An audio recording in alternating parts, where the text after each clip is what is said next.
Dear viewers, dear brothers and sisters, welcome to my channel, yours simply Leah. Assalamu alaikum wa rahmatullahi wa barakatuhu. Bismillahirrahmanirrahim. Juice 13 Quran juice சுருக்கம் 13 ஒமா உபர்ரியு.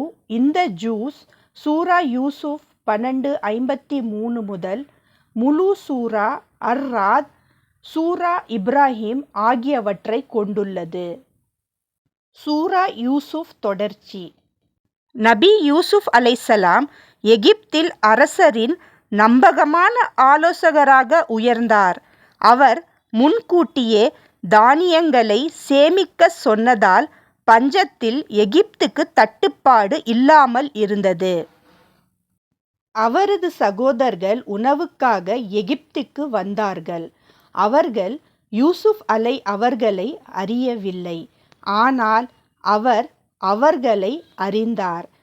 அடுத்த முறை இளைய சகோதரர் Binyamin உடன் வருமாறு கூறினார் நபி யூசுப் அலைஹிஸ்ஸலாம்.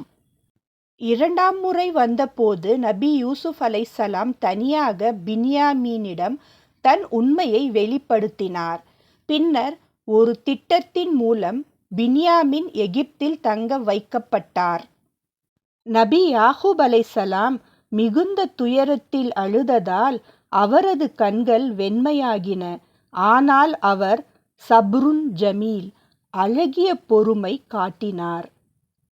மூன்றாம் முறை சகோதரர்கள் வந்தபோதுதான் யூசுப் நபி தன்னை வெளிப்படுத்தினார்.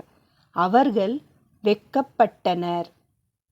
நபி யூசுப் அலைஹிஸ்ஸலாம் கூறுகிறார், இன்று உங்கள் மீது குற்றச்சாட்டு இல்லை. அல்லாஹ் உங்களை மன்னிப்பானாக. அவரது சட்டையை தந்தையின் முகத்தில் போடும்போது பார்வை திரும்பியது. குடும்பம் மீண்டும் ஒன்றானது. சிறுவயது கனவு நனவானது. இந்த சூரா நமக்கு பொறுமை, மன்னிப்பு, அல்லாஹ்வின் திட்டம் சிறந்தது என்பதை கற்பிக்கிறது. சூரா அர்-ராத் தொடக்கம்.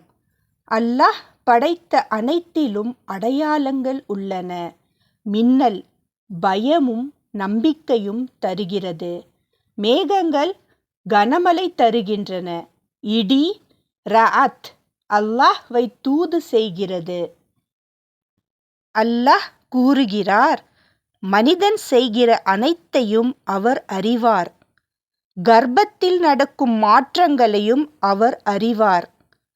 ஒவ்வொருவருக்கும் பாதுகாப்பு மலக்குகள் உள்ளனர். ஒரு சமூகம் தங்களை மாற்றாவிட்டால் அல்லாஹ் அவர்களின் நிலையை மாற்ற மாட்டான். அல்லாஹ்வை நினைவு கூறுவதால் இதயங்கள் அமைதி அடைகின்றன.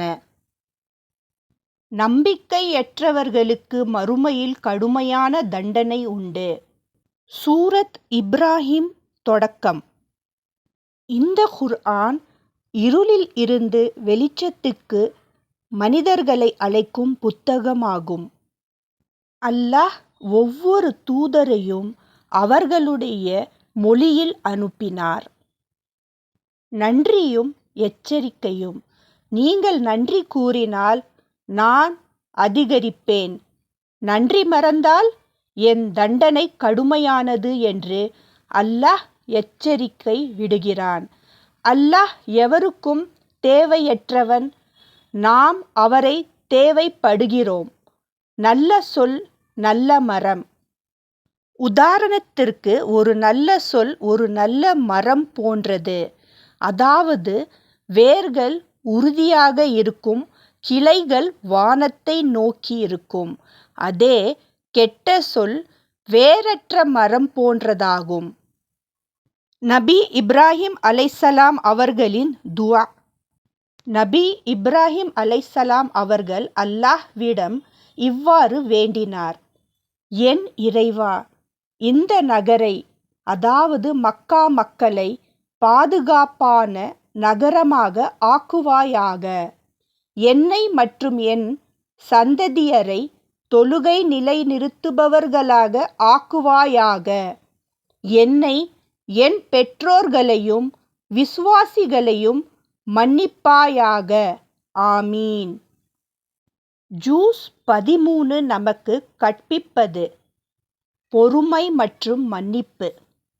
அல்லாஹ்வின் திட்டத்தில் நம்பிக்கை, நன்றி கூறுதல், நல்ல சொற்கள் பேசுதல், அல்லாஹ்வை நினைவில் வைத்திருத்தல், மறுமை பற்றிய விழிப்புணர்வு.